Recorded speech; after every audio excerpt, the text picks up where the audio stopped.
안녕하세요. 오늘은 제2강 시작하겠습니다. 지난 시간에도 잠깐 언급했었죠. 보이차를 다른 차들과 차별화해주는 가장 핵심적인 단어는 뭐라 그랬습니까? 발효죠. 발효라고 했습니다. 보이차는 요즘 같은 웰빙 시대에 최고의 화두 왕의 자리를 점하고 있습니다. 보이차의 가장 핵심적인 특징은 보이차가 발효차라고 하는 특성을 갖고 있기 때문입니다. 일단 발효의 개념을 다시 한번 또 정리해 보시죠. 지난 시간에도 잠깐 언급했었지만 항상 표현을 달리해 가면서 여러 가지 각도에서 발효의 개념을 정확하게 정리해 볼 필요가 있습니다. 발효라고 하는 건 일단 미생물의 존재가 전제가 됩니다. 미생물이 유기체에 작용해서 대사활동을 합니다. 대사활동을 통해서 생장 그리고 스스로가 배양을 합니다.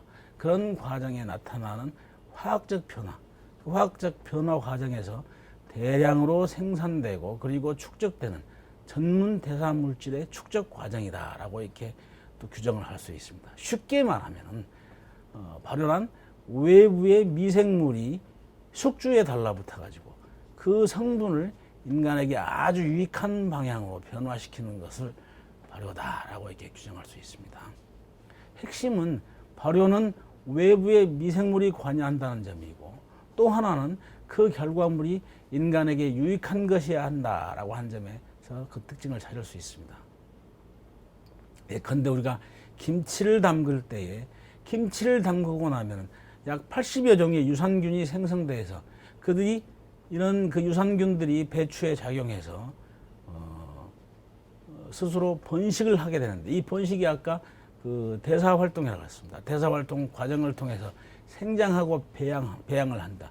곧 한마디로 번식을 한다라고 할 수 있는데 그 과정에서 유산균은 자신의 물질 대사를 위해서 효소를 배출하게 되고 그러면서 생리 활성 물질이 생성되는 등 왕성한 활동을 하게 됩니다. 이처럼 미생물이 유기체에 작용해서 나타나는 과정들을 발효다라고 얘기할 수 있으며 이런 과정을 통해서 김치가 숙성되어 가는 것입니다. 이런 발효의 메커니즘은 우리가 보이 숙차를 시작하는 과정에서도 동일하게 나타납니다.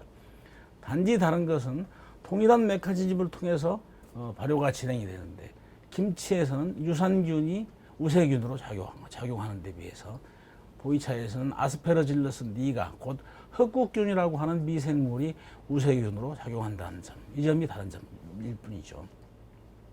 발효를 얘기할 때 재미있는 것은 발효와 부패는 인간에게 유익한 것을 선사해 주느냐 그렇지 않느냐에 따라서 구별된다고 하는 점입니다. 양자는 결국 한 끗 차이에 불과한 개념이다라고 하는 것이죠. 지금까지 인류가 차를 분류하는데 여러 가지 기준들을 사용해 왔습니다만 그 중에서 가장 중요한 분류 기준 중에 하나가 발효라고 하는 개념이었습니다. 이를테면은 녹차는 비발효차다. 오룡차는 반발효차다. 홍차는 완전 발효차다. 이런 식으로 발효라고 하는 개념을 기준으로 해서 차를 분류해 왔다는 얘기죠. 그러나 사실 앞에서 언급한 녹차나 오룡차나 홍차 이런 차들에는 발효의 기본 조건인 미생물이 작용하지 않습니다. 전혀 미생물이 관여하지 않는다는 얘기죠. 다만 차엽 내에 있는 단백질인 앞에서 언급했던 산화효소가 끊임없이 작용해서 차엽의 색깔을 변화시키는 데 불과한 것이다 라는 얘기죠. 그렇기 때문에 녹차나 오룡차, 홍차에는 발효라고 하는 용어를 쓸 수가 없는 것입니다. 하지만 오랜 관습으로 인해서 인류는 그동안에 쭉 발효라는 개념을 용어를 사용해 왔고 그 산화된 정도, 발효가 아니고 산화된 정도에 따라서 반발효차 또는 비발효차, 완전 발효차 이런 용어들을 사용해 왔다는 얘기죠. 실질적으로는 그것이 발효가 아니고 비발효차가 아닌 비산화차 아니면은 약산화차, 가벼울 경자, 경산화차 혹은 무거울 중자, 중산화차 이런 용어들로 사용돼야 하는 것이 올바른 표현이다라는 얘기입니다. 차를 지금껏 발효라고 하는 관점에서 설명하려고 했던 것은 서양의 학자들입니다. 19세기 초에 와서 영국이 홍차를 제조할 당시에 그 차엽의 색깔이 홍갈색으로 변화되는 그런 과정을 관찰하면서 여기에는 미생물이 작용하는 것이다 라고 착각을 해서 잘못 생각한 나머지 발효라고 판단을 했다는 것이죠. 즉 홍차를 제조하는 제조 공정에서 발효가 일어난 것으로 착각을 하고 홍차를 발효차라고 명명을 했다라고 하는 것입니다. 1890년에 와서 일본의 코자이라고 하는 학자도 홍차의 제조 과정을 관찰하던 중에 그 차엽이 홍갈색으로 변화되는 그런 모습을 보고, 즉 다른 말로 얘기하면 갈변이라고 보통 우리 표현하죠. 갈변된 모습을 보고 발효다라고 이렇게 오해하고, 그때부터 발효라고 하는 용어를 사용하면서 그 미생물이 작용하는 발효와 같다라고 하는 학설을 발표합니다. 그러나 시간이 지나면서 이런 것들은 과학적 실험에 의해서 충분히 다 검증이 되고, 그렇게 해서 잘못된 학설이었다라고 하는 것이 밝혀졌지만은, 그럼에도 불구하고 이런 것들이 관습적으로 사용되므로써 그것이 관성적으로 사용되면서 오류가 고착에 대해서 명칭을 바꾸는 것이 쉽지 않게 됐던 것입니다. 지난 1강 때부터 강의를 처음 시작할 때부터 왜 발효라고 하는 얘기를 계속 하고 있습니까? 발효는 보이차의 본질을 이해하는 데 있어서 그만큼 중요한 핵심적인 개념이기 때문입니다.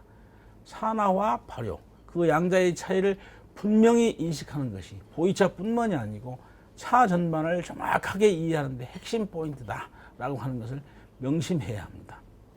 서울의 모처에서 오룡차를 강의하는 어떤 차 선생님이 예전에 함께 차를 마시면서 대화할 기회가 있었는데, 그분이 오룡차를 반발효차라고 이렇게 주장을 하니까 저한테 차를 공부했던 학생이 그분과 논쟁을 벌이는 광경을 목격한 바 있습니다. 그 학생은 당연히 선생님 이것은 발효차가 아니고 산화차입니다 라고 이렇게 얘기했겠죠. 그래서 논쟁을 심하게 다투는 것을 본 적이 있었는데, 물론 지금은 얼마 전에 그 선생님 역시 그 발효라고 하는 개념을 포기하고 산화차라고 하는 이런 용어를 사용하고 있다, 수업 과정에 사용하고 있다라고 하는 얘기를 전해 들은 바 있습니다.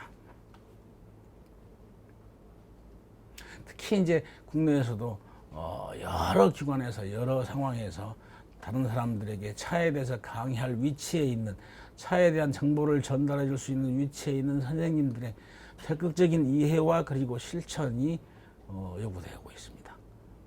다음 시간에는 보이차의 원료가 되는 운남 대엽종 차나무 얘기, 대단히 핵심적인 또 개념이죠.